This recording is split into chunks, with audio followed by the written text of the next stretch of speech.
लिखो, chapter start करते हैं, chemical equilibrium. Chemical equilibrium. Equilibrium का क्या मतलब समझते हो, बताओगे? What do you mean by equilibrium? Physics में अगर कोई बोले इक्विलिब्रियम का क्या मतलब है, तो क्या मतलब है इक्विलिब्रियम का? Net force zero. Very good. हाँ, कोई भी ब्लॉक अगर इक्विलिब्रियम पे है तो उसमें बोलेंगे नेट फोर्स जीरो। केमिस्ट्री में इक्विलिब्रियम का कोई मतलब बता सकते हो anyone? What is the meaning of chemical equilibrium? Anyone in the class? Chemical equilibrium का क्या मतलब हो सकता है तुम्हारे हिसाब से? फिजिक्स में तो बोल दिया नेट फोर्स जीरो, केमिस्ट्री में क्या हो सकता है मतलब? Charge zero. और कोई? एनीवन? चलो डिस्कस करो, पार्टिसिपेट करते हैं। What is the meaning of chemical equilibrium in chemistry? कुछ आइडिया है? चलो नहीं है, ठीक है, बात करते हैं यहाँ पे। मुझे बताओ, टाइप्स ऑफ केमिकल रिएक्शन, कितने तरह के केमिकल रिएक्शन होते हैं? अगर तुम्हें थोड़ा बहुत आइडिया है तो सबसे पहले मैं बोल सकता हूं, है ना, based on phase of reactant and product. Reactant and product, इसमें दो तरह के होते हैं, homogeneous reaction, heterogeneous. Homogeneous, heterogeneous.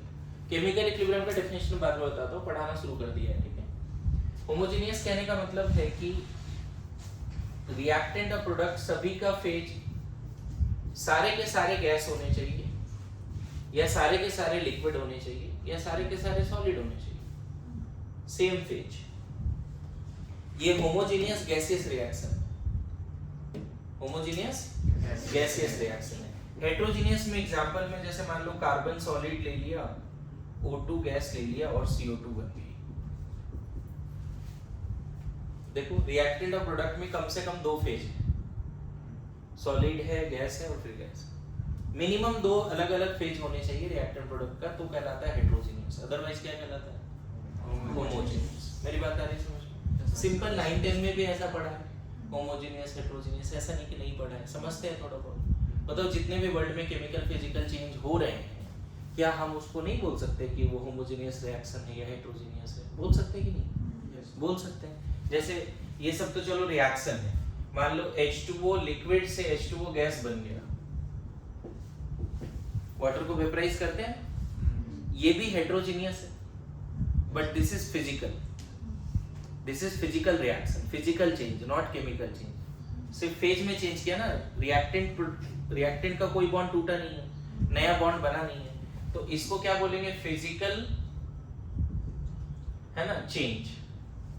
और ये कैसा है, हेट्रो या होमो है? Hetero, physical change. लेकिन ये कैसा है? हेट्रो है बट केमिकल चेंज। ये हेट्रो है, केमिकल चेंज है, ये केमिकल चेंज है, homogeneous. Homogeneous, heterogeneous, and this is physical change. Okay, write down quickly. Heading क्या देना है? केमिकल इक्विलिब्रियम हेडिंग देना है, लेक्चर 1 देना है, डेट देना है, क्योंकि हम मेरा क्लास में ये रूल होता है बच्चे, लेक्चर 1 से लास्ट तक रिवाइज करके आने। लेक्चर 1 से, जैसे किसी दिन मैंने 7th लेक्चर लिया केमिकल इक्विलिब्रियम का, तो उस दिन तुम्हें लेक्चर 1 से लेके 7 तक पढ़ के आने, ये रूल है। इसीलिए हर बार वहां पे लेक्चर नंबर लिखना ही है, ठीक है? लिखिए, लिखिए। Second type, based on energy, based on energy या heat of the reaction. Energy की जगह पे क्या लिख सकते हो? Based on heat of the reaction और एंथैल्पी ऑफ द रिएक्शन। ये भी तुमने 9-10 में सुना होगा, ऐसा नहीं है। Exothermic and, very good, based on heat of the reaction, है ना? Exothermic and endothermic. पता होना चाहिए एक्सोथर्मिक एंडोथर्मिक क्या होता है। मैं सेपरेशन लिख रहा हूँ, देखो रिप्रेजेंटेशन क्या होता है इसका। 9-10 में सुना है कभी भी थोड़ा बहुत भी एक्सोथर्मिक एंडोथर्मिक, है ना? अभी पीरियोडिक टेबल में भी हेल्प होगा, जब आयनस एनर्जी पढ़ोगे, इलेक्ट्रॉन गेन एंथैल्पी पढ़ोगे तो वहां पे हेल्प होगा, ठीक है। एक्सोथर्मिक का मतलब होता है रिएक्टेंट गिव्स प्रोडक्ट, यहाँ पे डेल्टा एच नेगेटिव लिखना होता है, जैसे मान लो -300 किलो जूल लिख दिया ऐसा, समझ गए। या फिर इसी को लिखने का तरीका होता है reactant product plus heat, product के साइड में हीट लिखना है। इसका मतलब क्या है, एक चीज और देखो, पहले कंटेनर में A2B2 था, सिर्फ A2B2 था पहले कंटेनर में, और इसका टोटल हीट कंटेंट मान लेते हैं 1000 है। इसकी खुद की टोटल एनर्जी कितनी है, जैसे होता है ना सिलेंडर में एलपीजी गैस है तो उसकी अपनी एनर्जी होगी कुछ, तो उसी तरह इन दोनों की अपनी एनर्जी है। और ये पूरा जब ए बॉन्ड टूट गया, बी बॉन्ड टूट गया, नए बॉन्ड बने, ए बी बने, कितने बन गए, ये 2 मोल। ये दोनों कितने हैं, इनिशियली दोनों 1 मोल है, और ए बॉन्ड टूटा, बी बॉन्ड टूट ब्रेक हुआ, and then we get A B, और इसके 2 मोल बने। पता चला इसके हीट कंटेंट अब 700 है। अब उसके पास पहले इन दोनों के कंबाइंड कितनी एनर्जी थी, अभी कितनी बची, 700। तो हुआ क्या इस केस में, उसने सिस्टम ने जब कुछ बॉन्ड तोड़े और कुछ बॉन्ड बने, उससे उसने सराउंडिंग को कितना एनर्जी दे दिया, 300। So in case of exothermic reaction, reactant converted to product and some energy will be given to the surrounding by the system। पहले देखो ये दो अलग अलग कंटेनर है, पहले इसी कंटेनर में A2B2 है, अब सेम कंटेनर में थोड़ी देर के बाद क्या है, AB। दो अलग अलग कंटेनर नहीं, आपस में ही रिएक्शन हुए। तो एक्सोथर्मिक रिएक्शन में रिएक्टेंट की हीट कंटेंट इनिशियली ज्यादा होती है, और प्रोडक्ट की हीट कंटेंट रिएक्शन होने के बाद जो प्रोडक्ट बनती है उसकी खुद की एनर्जी क्या होती है, कम होती है। मेरी बात आ रही समझ में? This is called exothermic. यहाँ पे कैसे लिखेंगे, मान लो A2 प्लस B2 है, यहाँ पे चलो 2AB बन रहा है, यहाँ डेल्टा H लिखना पड़ेगा प्लस 500 ऐसा मान लेते हैं, ये अलग रिएक्शन है। इसी को ऐसे लिखते हैं A2 plus B2 plus heat reactant के तरफ 2AB। इसी को ऐसे भी लिख सकते हो A2 plus B2 2AB minus heat. These are the way of representation of endothermic reaction। अब यहाँ कैसे समझेंगे इसको, कि पहले उस कंटेनर में A2B2 1 मोल है और इसकी एनर्जी मान लेते हैं 500 है। कितनी है इनिशियल एनर्जी, 500। अपनी एनर्जी 500 है, और ये जब आपस में ए बॉन्ड टूट गया, बी बॉन्ड टूट गया, नए बॉन्ड बने, तो बना गया AB, और अब उसकी एनर्जी कितनी है, तो 1000। कितनी है, 1000। एनर्जी बढ़ गई उसकी। होता क्या है इस केस में, ये 500 एनर्जी लेता है बाहर से, तब जाके बॉन्ड टूटते हैं और फिर नए बॉन्ड बनते हैं, और अब ओवरऑल प्रोडक्ट की एनर्जी क्या हो जाती है, ज्यादा हो जाती है। एक्सोथर्मिक में रिएक्टेंट की एनर्जी ज्यादा है, प्रोडक्ट की एनर्जी कम है। एंडोथर्मिक में रिएक्टेंट की एनर्जी कम है, प्रोडक्ट की एनर्जी ज्यादा हो गई, क्योंकि उसने बाहर से एनर्जी लिया, और जब वो बाहर से लिया ना, तो अब A2 नहीं रहा, AB में चला गया। मतलब ऐसा रिएक्शन जो एनर्जी एब्सॉर्ब करने के बाद हो, दैट इज एंडोथर्मिक। ऐसा रिएक्शन जो हो और उससे एनर्जी रिलीज हो जाए, एक्सोथर्मिक। जैसे पीरियोडिक टेबल में पढ़ोगे कि किसी भी आइसोलेटेड एटम से अगर इलेक्ट्रॉन निकालना है तो हमेशा एनर्जी चाहिए, always energy is needed. Isolated atom से इलेक्ट्रॉन निकालना है, और इसी को बोलते हैं आयनाइजेशन एनर्जी, और ये हमेशा पॉजिटिव होता है। Ionization energy of neutral atom is always positive. Getting my point? Yes sir. समझ में आ रहा है? इसको लिखिए जल्दी से, क्विक। देखो इसमें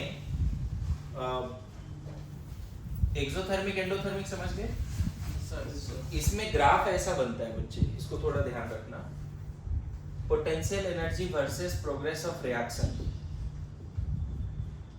ऐसा ग्राफ बनता है। रिएक्टेंट की एनर्जी हमें ज्यादा दिखानी पड़ती है, प्रोडक्ट की एनर्जी कम। समझे? प्रोडक्ट की एनर्जी अभी कितना लिखा था मैंने, ये 1000 लिखे थे ना, ये 1000 लिखा था, ये 700 लिखा था। तो प्रोडक्ट की एनर्जी, खुद की जो एनर्जी उसकी बची वो कम बची, और रिएक्टेंट की एनर्जी क्या बची, ज्यादा। ठीक है, उसी तरह से यहाँ पे कैसे, 12th में एक चैप्टर है बच्चे, उसमें सीखोगे कि कोई भी रिएक्टेंट डायरेक्टली प्रोडक्ट में नहीं जाता। रिएक्टेंट डायरेक्टली प्रोडक्ट में नहीं जाता। रिएक्टेंट पहले एक ट्रांजिशन स्टेट बनाता है, एक्टिवेटेड कॉम्प्लेक्स बनाता है। एक्टिवेटेड कॉम्प्लेक्स इज समथिंग जिसमें रिएक्टेंट्स के बॉन्ड टूट रहे होते हैं और प्रोडक्ट के नए बॉन्ड बन रहे होते हैं।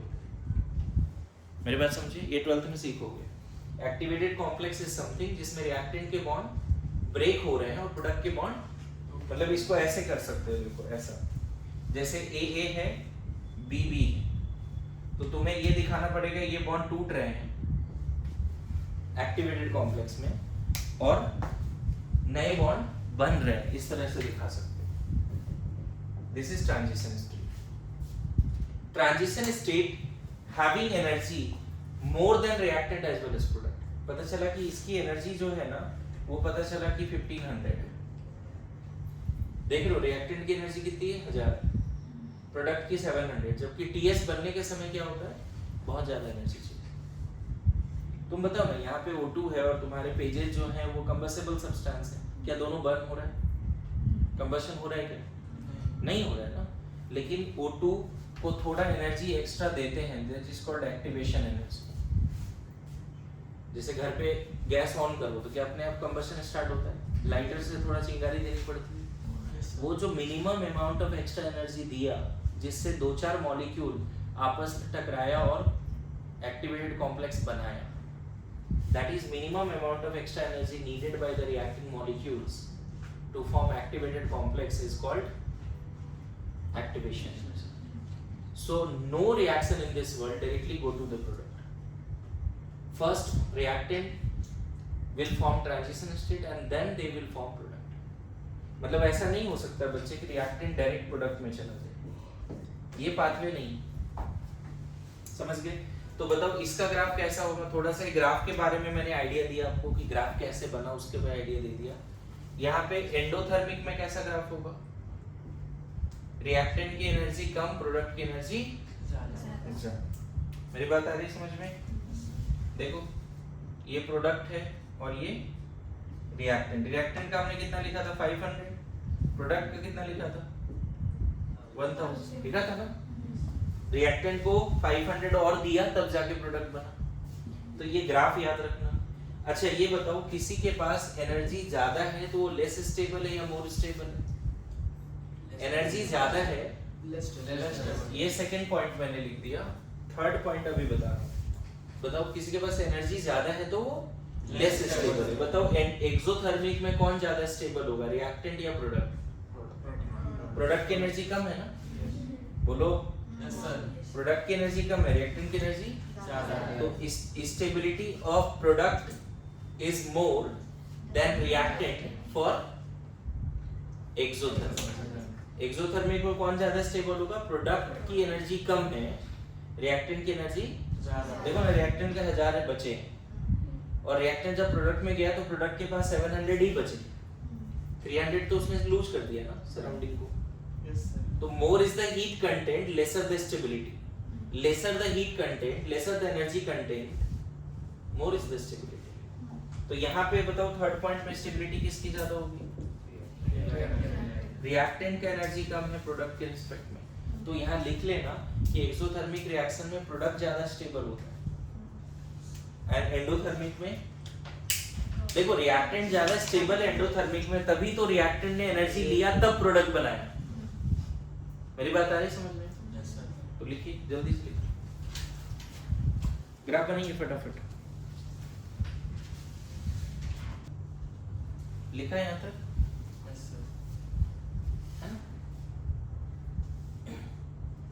ये ना थर्मोडायनेमिक्स में फिर से पढ़ते हैं, एक बार यहाँ भी पढ़ते हैं, थर्मोडायनेमिक्स में पढ़ते हैं, ठीक है।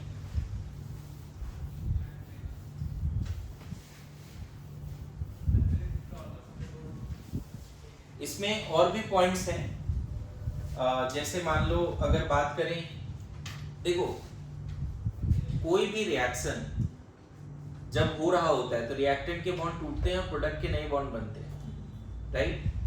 बोला जाता है bond dissociation is always endothermic, energy is needed to break the bond, and when new bonds are formed energy will be released. जब नए बॉन्ड बनते हैं तो एनर्जी रिलीज होती है ना।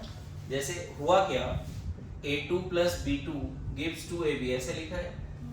देखो इनडायरेक्ट पाथवे क्या है, पहले AA बॉन्ड टूटेगा, AA बॉन्ड टूटेगा तो यहाँ पे एनर्जी लगेगी, that is called bond energy of A2। Energy लगेगी इस बॉन्ड को तोड़ने के लिए। फिर B और B बॉन्ड भी टूटेगा, यहाँ भी एनर्जी लगेगी, that is called bond energy of B2। अब क्या होगा, ये दोनों आपस में जुड़ेगा, ये एक बार जुड़ा AB बनाया, ये भी जुड़ा AB बनाया, देखा, ये जुड़ा और ये जुड़ा, तो इन दोनों केस में क्या होगा, एनर्जी रिलीज होगी। Bond formation is always exothermic, bond breaking is always endothermic, ये बात समझना। तो यहाँ पे जो एनर्जी रिलीज होगी उसको बोलेंगे bond formation energy of AB। यहाँ भी जो एनर्जी रिलीज होगी क्या कह रहेगा, bond formation energy of AB। दो बार AB जुड़े हैं ना आपस में, और यहाँ पे जो हमने लिखा है इसको हम बोल सकते हैं बॉन्ड डिसोसिएशन एनर्जी, और इसको भी क्या बोल सकते हैं, बॉन्ड डिसोसिएशन एनर्जी। होता क्या है बच्चे, जब रिएक्शन एक्सोथर्मिक होता है तो बॉन्ड तोड़ने में अगर मान लो 2000 एनर्जी देना पड़ा, 2000 किलो जूल, बॉन्ड तोड़ने में कितना देना पड़ा, 2000। तो पता चला कि यहाँ पे जब बॉन्ड बने तो 2300 एनर्जी रिलीज हुआ। मेरी बात आ रही समझ में, क्या बोल रहा हूँ, यहाँ पे तोड़ने में कितने देने पड़े, ये पूरा मिला के कितना है बच्चे, 2000 प्लस में, और ये पूरा मिला के कितना है, एनर्जी रिलीज हुई। नेट फायदा हुआ कि नुकसान हुआ, नेट फायदा एक तरह से रिलीज के टर्म्स में, तुम्हें देना इतना पड़ा, मिला इतना, ये रिक्वायर्ड है, एब्जॉर्ब है, ये क्या है, रिलीज है। तो यहाँ पे ध्यान रखना कि जो इंथैल्पी ऑफ रिएक्शन होता है उसको तुम बोल सकते हो bond energy of reactant minus, है ना, या प्लस कर सकते हो, दोनों जगह पे प्लस करना है तो बॉन्ड डिसोसिएशन एनर्जी करो, ये थर्मोडायनेमिक्स में सीखोगे, bond dissociation energy of product plus कर दो, इतना देना पड़ा और कितना रिलीज हुआ। मेरी बात समझ में आ रहा है, यहाँ पे चलो डिसोसिएशन या फॉर्मेशन, चलो दोनों कर लो, कितना देना पड़ा, 2000, रिलीज कितना हुआ, ओवरऑल कितनी फायदा हुई। तो in case of exothermic reaction energy required to break the bonds of reactant is less with respect to energy released when new bonds in product are formed। जो देखो कोई भी रिएक्शन वर्ल्ड में हो रहा है ना, तो रिएक्टेंट के बॉन्ड को तोड़ना ही पड़ेगा तभी नए बॉन्ड बने। तो energy is needed to break the bonds of reactant, and यहाँ पे energy will be released when new bonds are formed. Energy जो रिक्वायर्ड है अगर वो कम है और जो रिलीज हो रहा है वो ज्यादा है तो एक्सोथर्मिक हो। बॉन्ड डिसोसिएशन एनर्जी कम है, बॉन्ड फॉर्मेशन एनर्जी ज्यादा नेगेटिव है।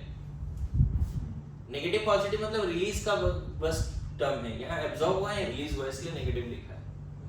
तो यहाँ पे हम ऐसे बोल सकते हैं बॉन्ड एनर्जी के टर्म्स में तुम बोल सकते हो कि बॉन्ड एनर्जी ऑफ रिएक्टेंट का जो मैग्नीट्यूड है वो कम होगा with respect to bond energy of product. अगर एक्सोथर्मिक होना है तो रिएक्टेंट के बॉन्ड को तोड़ने के लिए कम एनर्जी देना पड़ेगा, प्रोडक्ट का जो नया बॉन्ड बनेगा ज्यादा एनर्जी रिलीज होगी। Good to go.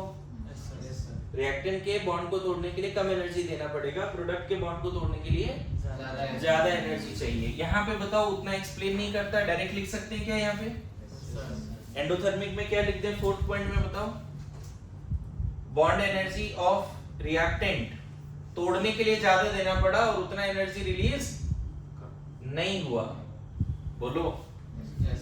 बॉन्ड को तोड़ने के लिए यहाँ पे देना पड़ा मान लो 3000 और नए बॉन्ड बने तो 2500 ही रिलीज हुआ, तो 500 एब्जॉर्ब हुआ ना एक तरह से। देखो हीट कंटेंट के टर्म्स में 500 आ रहा था उधर, 1000 और कितना लिख रहा था, रिएक्टेंट की एनर्जी 500, प्रोडक्ट की 1000 लिखा था, तो वहां भी हीट कंटेंट के टर्म्स में 500 आ रहा था। यहाँ बॉन्ड एनर्जी के टर्म्स में इसको कितना बोलेंगे 3000 मान लो, इतना देना पड़ा, और जब बॉन्ड बने तो कितना रिलीज हुआ, तो नेट 500 क्या हो गया एब्सॉर्ब। तो मैग्नीट्यूड अगर कंपेयर करोगे एंडोथर्मिक का, तो वहां पे बोलना पड़ेगा एंडोथर्मिक में bond energy required to break the bonds of reactant is more, whereas the energy released during the bond formation in product is less. और यहाँ क्या बोलना पड़ेगा, energy required to break the bonds of reactant is less, and when new bonds are formed in product more energy will be released. समझ में आया थोड़ा बहुत, बॉन्ड एनर्जी के टर्म्स में समझ में आया। यहाँ पे हीट कंटेंट के टर्म्स में मैंने कितना माना था, पहले माना था 1000, फिर बाद में माना 700। पहले उसकी एनर्जी कितनी थी A2B2, पहले वाले डायग्राम में देखो A2B2 की एनर्जी पहले कितनी थी 1000, बाद में कितनी है, वो 1000 और 700 वो बॉन्ड एनर्जी नहीं है, उसका हीट कंटेंट है। समझ में आ रहा है, थर्मोडायनेमिक्स में सीखते हैं ये चीजें, तो लिख लो इसको भी, थोड़ा वर्ड में भी लिखो तुम लोग जल्दी लिखो। इन केस ऑफ एक्सोथर्मिक रिएक्शन, इसी के नीचे जज्बात लिखो, नहीं ये कंटिन्यू करो। In case of exothermic reaction, energy required to break the bonds of reactant is less. In case of exothermic reaction, energy required to break the bonds of reactant is less. Energy required to break the bonds of reactant is less than the energy released when new bonds in product are formed, is less than energy released when new bonds in product are formed. क्या समझ में है? तो उधर क्या लिखेंगे, अगर ये लाइन इधर लिख लिया तो उधर क्या लिखेंगे, एंडोथर्मिक में क्या लिखेंगे, here energy required to break the bonds of reactants are more with respect to energy released when new bonds in product are formed. क्या लिख पाओगे? क्या ये वाला लिखा, मैं फिर से डिक्टेट करूं, इधर वाला लाइन लिख लिया, तो उधर वाला लाइन खुद से लिखो, इतना तो स्मार्ट बनना पड़ेगा, ठीक है। अब मुझे ये बताओ, ऐसे 5th पॉइंट में एग्जांपल्स बताओ, तुम्हारे हिसाब से 9, 10 जो भी 10 तक में पढ़े हो, कौन कौन सा रिएक्शन एक्सोथर्मिक होता है, कंबशन, न्यूट्रलाइजेशन, प्रेसिपिटेशन, रिस्पिरेशन, सांस लेते हैं उससे एटीपी रिलीज होती है, यस और नो, लिख लो फटाफट, कंबशन, न्यूट्रलाइजेशन, प्रेसिपिटेशन, एग्जांपल तो लिखो, combustion, neutralization, precipitation, respiration, and एक और लिख लेना, all formation reactions. Formation reactions क्या होता है थर्मोडायनेमिक्स में सीखेंगे, all formation, फिर से combustion, neutralization, precipitation, respiration, all combustion reactions, all formation reactions, है ना, all formation reaction. Formation reaction का क्या मतलब होता है जी, ये थर्मोडायनेमिक्स से सीखेंगे। जैसे मान लो कुछ बन रहा है, जैसे मान लो N2+H2 अमोनिया बन रहा है, तो ये फॉर्मेशन है, मतलब 2-3 सब्सटेंस जुड़ के एक नया सब्सटेंस बना रहे हैं, तो इसको बोलते हैं फॉर्मेशन रिएक्शन। क्या बोलते हैं, फॉर्मेशन। इसका डेल्टा H क्या होगा, नेगेटिव। समझ में आ रहा है? पता है हजारों ऐसे फॉर्मेशन रिएक्शंस हैं जिसका डेल्टा H नेगेटिव होता है, एक्सेप्ट मैं यहाँ 4 लिख देता हूँ, इसको रटना थोड़ा, एक्सेप्ट 4 N2+O2 मिलके कुछ भी बना ले, है ना, डेल्टा H पॉजिटिव होता है। ये भी फॉर्मेशन है, N2+Cl2 NCl3 O2+F2 OF2 या O2F2 और एक लास्ट में C+H2 CS2, ये सारे फॉर्मेशन है बट एक्सोथर्मिक नहीं, मतलब सारे फॉर्मेशंस एक्सो होते हैं एक्सेप्ट 4। क्या बोला, समझ में आया? क्या बनना, नाइट्रोजन के ऑक्साइड्स बनना एंडोथर्मिक है, NCl3 बनना एंडोथर्मिक है, OF2 या O2F2 बनना एंडोथर्मिक है, CH2 बनना एंडोथर्मिक है। बाकी जितने फॉर्मेशंस है सब क्या है, एक्सोथर्मिक। जैसे CO2 बन रहा है C+O2, बताओ खुद बताओ, एनर्जी रिलीज होगी, रिक्वायर्ड होगी CO2 में। अरे कार्बन को बर्न कर रहे हो, कंबशन। और ये एक तरह का कुछ बनने वाला रिएक्शन भी तो है। क्या बन रहा है इसमें, CO2 बन रहा है। बोलो जितने भी फॉर्मेशन रिएक्शंस हैं सारे एक्सोथर्मिक होते हैं एक्सेप्ट ये चार, बस ऐसे रट सकते हैं। ओके, इसमें नोट में एक बात लिख लेना, आगे लिखाएंगे डेल Ng अगर नेगेटिव है तो डेल्टा H भी लेस देन 0 हो सकता है। अब डेल Ng क्या है बाद में सिखाता हूं, अभी लिख के रख लो। डेल Ng अगर नेगेटिव है, डेल Ng, जी नीचे सब्सक्रिप्ट जैसा है, डेल Ng अगर नेगेटिव है तो डेल्टा H भी नेगेटिव होगा। समझ गए? अच्छा इधर एग्जांपल बताओ, एंडोथर्मिक के एग्जांपल्स, डिसोसिएशन, डिकम्पोजिशन, आयोनाइजेशन, कुछ तोड़ने की बात है, 9-10 में पढ़ा होगा डिसोसिएशन रिएक्शन, डबल डिकम्पोजिशन, सुना है कभी ऐसा? Dissociation, decomposition, ionisation. आयोनाइजेशन मतलब जैसे वाटर अगर आयंस में जा रहा है तो एनर्जी रिक्वायर्ड होगा। वाटर अगर आयन में जा रहा है तो एनर्जी, इवन कोई एक सिंगल एलिमेंट भी, गैसियस एटम भी एक इलेक्ट्रॉन लूज कर रहा है तो एनर्जी रिक्वायर्ड होती है। This is ionization. मैंने बोला पीरियोडिक टेबल में सीखोगे, गैसियस एटम से एक इलेक्ट्रॉन निकालते हैं तो एनर्जी रिक्वायर्ड होती है। बोलो गुड टू गो। क्या क्या लिखा है एंडोथर्मिक में, डिसोसिएशन, डिकम्पोजिशन, आयोनाइजेशन, फोटोसिंथेसिस होता है ना, लीफ में O2 और वाटर और CO2 आया, बाहर से सनलाइट से एनर्जी लिया तब स्टार्च बना। राइट? फोटोसिंथेसिस क्या होता है, एंडोथर्मिक एक्सोथर्मिक? फोटोसिंथेसिस में सनलाइट के बिना हो सकता है क्या? नहीं ना। तो एनर्जी, जहां एनर्जी एब्जॉर्ब होता है वो एंडोथर्मिक है ना। क्या फोटोसिंथेसिस में एनर्जी एब्जॉर्ब नहीं होती? होती। आयोनाइजेशन, जैसे कोई एसिड ही है, मान लो एसिटिक एसिड को अगर ब्रेक करना है एसीटेट आयन और H+ में तो एनर्जी रिक्वायर्ड होगी। This is called ionisation.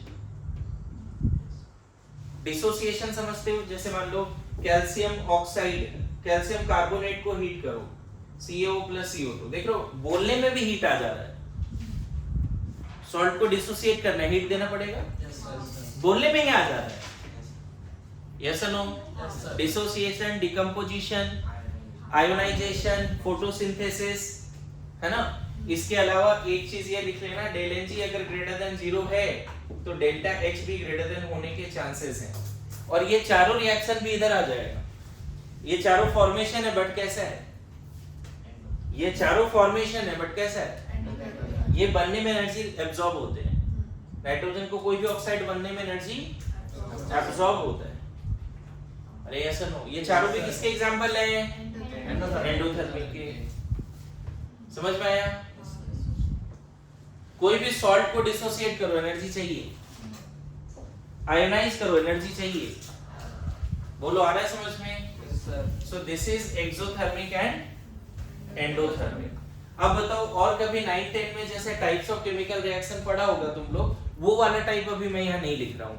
9-10 में टाइप्स ऑफ केमिकल रिएक्शन में तुमने पढ़ा होगा एसिड बेस रिएक्शन, नहीं पढ़ा है क्या? 9-10 में पढ़ा होगा डिसोसिएशन रिएक्शन, डिकम्पोजिशन रिएक्शन। बोलो कभी पढ़ा है ऐसा? टाइप्स ऑफ केमिकल रिएक्शन 9-10 में, वो वाला टाइप मैं नहीं लिख रहा हूँ अभी। अभी थोड़ा अलग टाइप, एक होमोजेनियस हेटेरोजेनियस हो गया, दूसरा क्या हो गया? There are some reaction which are, है ना, which are with the heat of evolution of heat। कुछ ऐसे रिएक्शन है जो होते हैं और एनर्जी रिलीज होती है, कुछ ऐसे रिएक्शन है जो होते हैं और एनर्जी एब्जॉर्ब भी होती है, कुछ ऐसे रिएक्शन है जो हो रहे हैं तो एनर्जी रिलीज होती है, दैट इज एक्सोथर्मिक। और कुछ ऐसे रिएक्शन है जो हो रहे हैं तो एनर्जी एब्जॉर्ब होती है, तो उसको क्या बोलते हैं हम लोग? एंडोथर्मिक। बोलो आ रहा है समझ में यहाँ तक? नाउ नेक्स्ट पार्ट,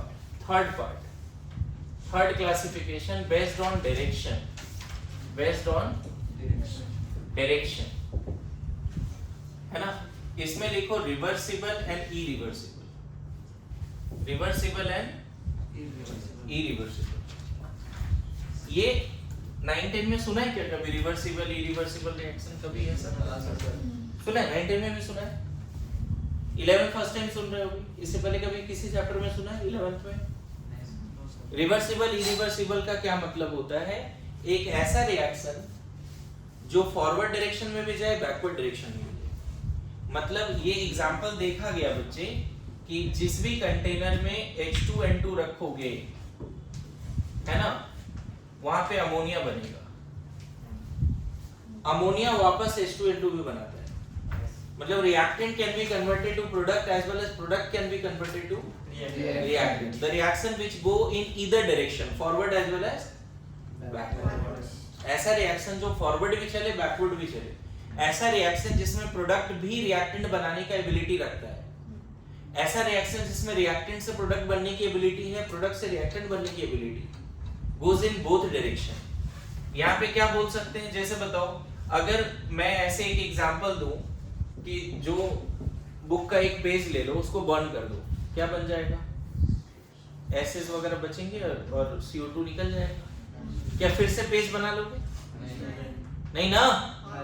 तो ऐसा रिएक्शन जो सिर्फ एक ही डायरेक्शन में जाए, इरिवर्सिबल।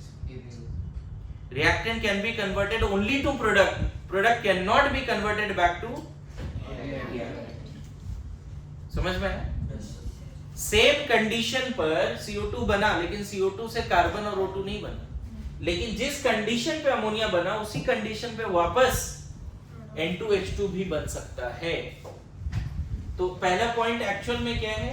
द रिएक्शन, एक एग्जांपल के साथ अगर लिखना चाहे तो reaction which will go in forward as well as backward direction. और यहाँ क्या बोलेंगे? The reaction which will go only in forward direction, not in backward. लिखना शुरू करो।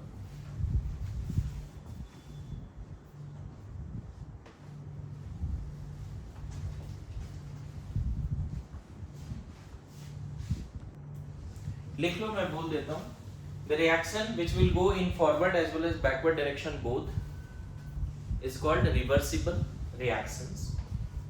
इसी में लिख सकते हो, here reactant and products are interconvertible. पहला पॉइंट क्या है इसमें?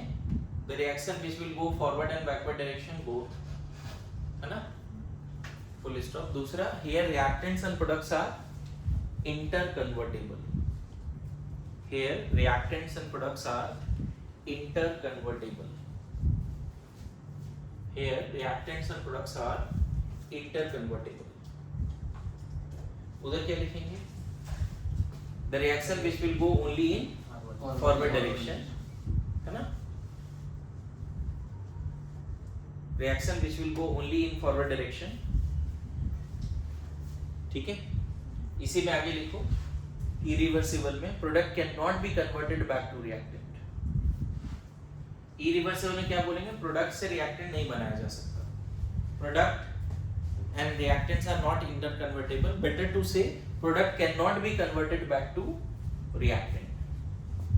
Product can not be converted back to reactant. आ रहा है समझ में? ओके, नाउ मुझे बताओ, इस तरह के रिएक्शन का एग्जाम्पल क्या है? What is the example? एक तो अमोनिया वाला एग्जाम्पल दे दिया। मैं बताऊं, जिस कंटेनर में तुम N2H2 रखोगे ना, मान लो इसका A मोल, इसका B मोल रख दिया, थोड़े समय के बाद उसी कंटेनर में तीनों ही दिखेगा, N2H2 अमोनिया, XYZ ऐसा। मतलब reversible reaction rarely completes. Reversible reaction अगर क्लोज कंटेनर में कराओगे ना, तो कभी सिर्फ प्रोडक्ट नहीं बनेगा, वहां पे रिएक्टेंट भी बचेगा थोड़ा बहुत। मेरी बात समझ लो? जबकि अगर एक कंटेनर में तुम C+O2 रखा, मान लो A मोल B मोल, तो थोड़े समय के बाद उसी कंटेनर में सिर्फ CO2 मिलेगा, अगर सही से बैलेंस किया है तो। तीनों नहीं मिलेगा। हो सकता है एक एक्सेस रिएजेंट है तो O2 बच जाए, मान लो कार्बन तो 100% खत्म हो जाएगा, O2 बच जाए थोड़ा बहुत। मेरी बात आ रही समझ में? यहाँ तीनों नहीं बचेंगे। Good to go. अगर ये दोनों 1 मोल लिया तब तो ये दोनों कुछ नहीं बचेगा। देखो जैसा बैलेंसिंग कोफिशिएंट है उसके हिसाब से क्या दिख रहा है बताओ। t = 0 पे अगर 1 मोल है, थोड़े समय के बाद दोनों 0 1 बचेगा। लेकिन यहाँ ऐसा नहीं होता। t = 0 पे मान लो a है, b है, 0 है, क्लोज कंटेनर में लोगे ये सब बचेगा। क्लोज कंटेनर में ये भी बचेगा, ये भी सब रहेगा। सो बोला जाता है if reversible reaction is carried out in a close container it will never complete. कहने का मतलब entire reactant can not be converted to product. 100% completion नहीं होगा। क्लियर है? जबकि अगर इरिवर्सिबल रिएक्शन को क्लोज कंटेनर में कराओगे तो वो कंप्लीट हो जाएगा। तो प्रोडक्ट में क्या क्या बचेगा? ऑब्वियसली जो प्रोडक्ट बना है वो तो रहेगा ही रहेगा, थोड़ा बहुत इन दोनों में जो एक्सेस रिएजेंट था वो भी बचा रहेगा। Good to go. जबकि इस केस में क्या दिख रहा है? अब देखो धीरे धीरे हम लोग इक्विलिब्रियम की तरफ जा रहे हैं। समझाऊंगा इक्विलिब्रियम क्या है। एक लाइन बोल देता हूं, equilibrium state can be achieved in case of reversible reaction if carried out in close container. Chemical equilibrium can only be attained in case of reversible reaction. Equilibrium तभी आती है जब रिवर्सिबल रिएक्शन किसी close container में चले और वहां पर रिएक्टेंट और प्रोडक्ट सब फिक्स हो जाए। फिर जितना होना था हो गया, अब वो फिक्स हो गए। जैसे एक और एग्जांपल देता हूं। मान लेते हैं थोड़ा सा यहाँ पे H2O लिक्विड लेके रखते हैं और 10-20 मिनट तक छोड़ देते हैं। ठीक है? तो पता है यहाँ पे क्या होगा? H2O लिक्विड तो बचेगा ही, वहां पे H2O वेपर भी बन जाएगा। ये केमिकल फिजिकल इक्विलिब्रियम है। दो फेज आपस में इक्विलिब्रियम पे। अगर क्लोज कंटेनर पे वाटर रख देते हो ना तो थोड़े समय के बाद वहां पे वाटर लिक्विड और उसका वेपर में इक्विलिब्रियम आ जाता है। समझ में आया क्या बोल रहे हैं? क्लियर हो रहा है? और ये भी एक तरह का रिवर्सिबल प्रोसेस। अच्छा बताओ ये होता है कि नहीं? लिक्विड से वेपर बन सकता है, वेपर से लिक्विड बन सकता है? होता है। तो product can be converted to reactant, reactant can be converted to product. बताओ आइस से वाटर, वाटर से आइस नहीं बनता क्या? बनता है। होता है कि नहीं? तो ये कहलाता है फिजिकल इक्विलिब्रियम और ये क्या कहलाता है? केमिकल। केमिकल्स है ना यहाँ पे। सब्सटेंस अपना बदला, नया सब्सटेंस बना, अमोनिया का स्मेल अलग होता है, N2H2 अलग स्मेल है। यस और नो? तो हम लोग यहाँ पे क्या लिखने वाले हैं next? Reversible if reversible reaction carried out in a close container. हाँ next point, if reversible reaction carried out in a close container, if reversible reaction carried out in a closed container at the given condition, if reversible reaction is carried out in a closed container in the given condition, it never completes.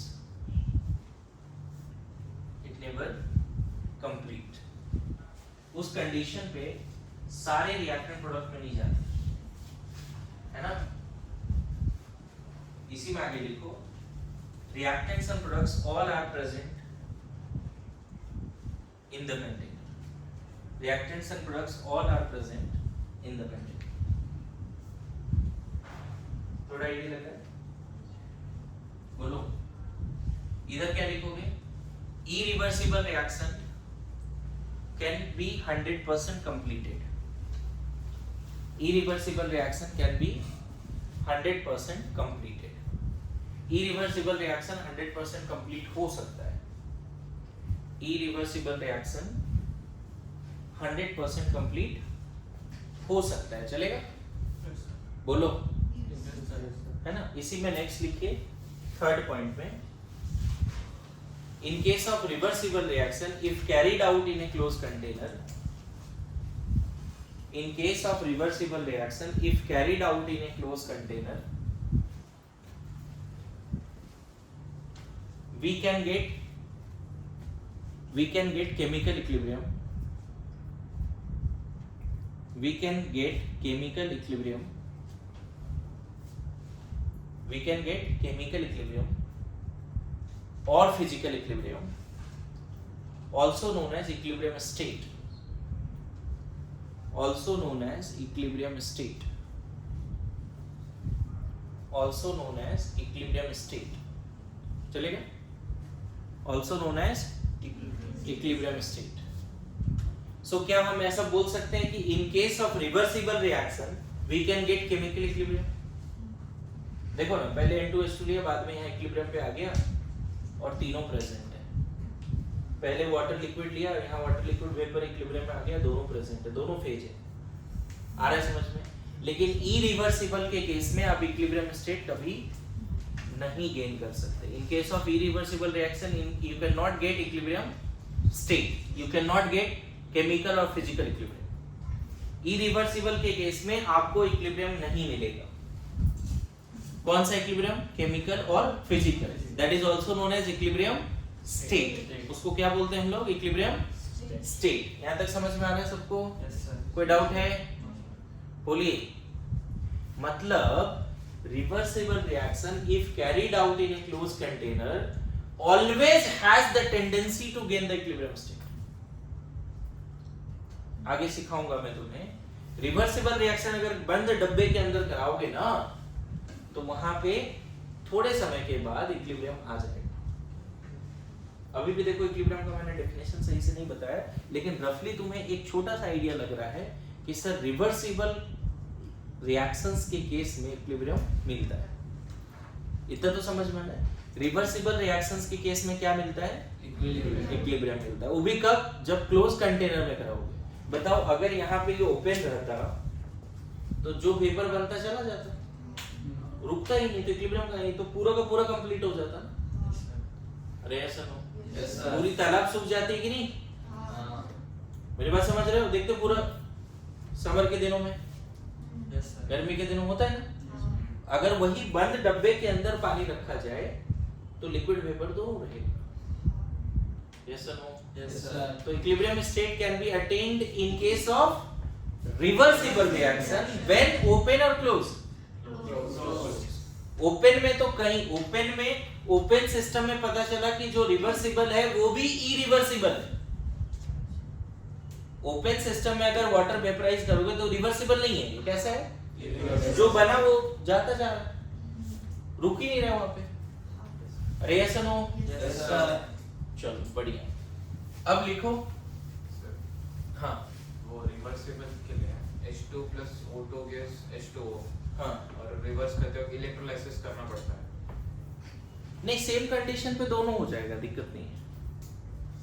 मतलब हो सकता है किसी का concentration ज्यादा है, किसी का कम है, लेकिन हो सकता है H2 plus O2 वाटर बनेगा और वहां पे वो इक्विलिब्रियम भी आ सकता है। ये वाला केस अब देखो, ये इरिवर्सिबल है तो नहीं होगा। मेरी बात समझ रहे हो? देखो, बहुत बार ऐसा होता है कि किसी अदर कंडीशन में CO2 से हो सकता है हम कार्बन O2 बना लें, लेकिन सेम कंडीशन में वो चीजें नहीं हुई, इसीलिए वो इरिवर्सिबल है। मेरी बात आ रही समझ में? एग्जांपल्स लिखो ये सब का थोड़ा बहुत। क्लोज कंटेनर में सिर्फ लिक्विड रखा है, ये सब एग्जांपल लिखो, छोड़ो मत।